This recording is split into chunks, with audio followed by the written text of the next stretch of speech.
Hi, my name's Rebecca Thompson, and welcome to the Flashmob Flash Talk by Fermilab. So, I personally am a Wonder Woman fan.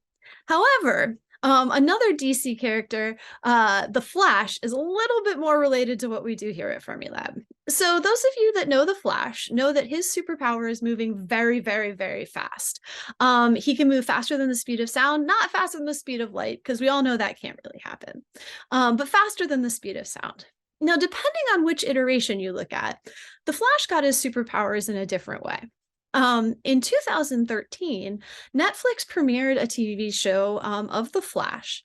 And in the first episode, Barry Allen, the Flash, Barry Allen got his superpowers in a particle accelerator explosion. So a particle accelerator explosion exploded at Star Labs.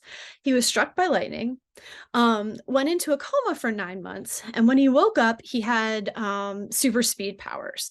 He uses that to save the world for a number of seasons. Now, I know that scientists often get very upset at this idea that in so many cases, superheroes get their powers by science experiments gone wrong.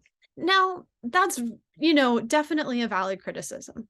However, as a science communicator, I think it's important to harness this idea of things that people are already interested in and teach them some real science now that they're already excited about it. People already now know what a particle accelerator is thanks to the Flash and probably want to know more. Sometimes, however, it's hard to take this idea of the science you see in superhero movies and then really get people involved in real science. That bridge is often very difficult. In this case, in the case of The Flash and the show in 2013, Fermilab was lucky enough to have the greatest international scavenger hunt the world has ever seen. Now, this is an insane scavenger hunt started by Misha Collins with the goal of getting people to have fun, get out in the world, try crazy stuff, and make the world a better place. Each year, there's a number of clues, everything from having to be Trooper X Games, where you dress up like a stormtrooper and do skateboarding and dirt biking, to making stained glass windows of the Kardashians. It's very pop culture focused. In 2013, they had one that was directly applicable to us. So participants were asked to dress as the Flash and take a picture of themselves in the Large Hadron Collider tunnel.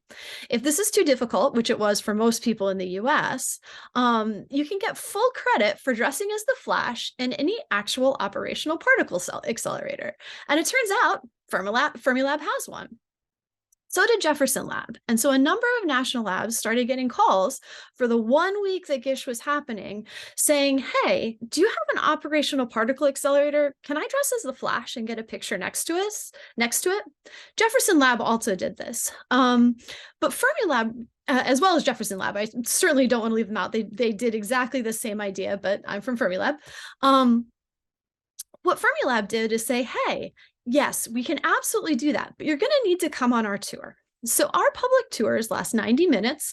They learn about the history of Fermilab, the science that's going on at Fermilab, get to see Wilson Hall, and get to see our linear accelerator. And that was the one people were most interested in.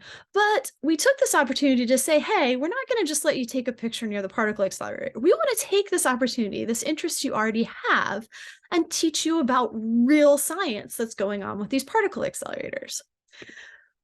So the week of GISH in 2013, we had a flash mob of the Flash at Fermilab. We had a huge group come specifically to take their picture in front of the particle accelerator, but they got to spend a day at Fermilab learning about the real science and the real work that's going on here at the lab. So it might have started off as a pop culture phenomenon. The bridge was made by GISH, by an incredibly fun scavenger hunt.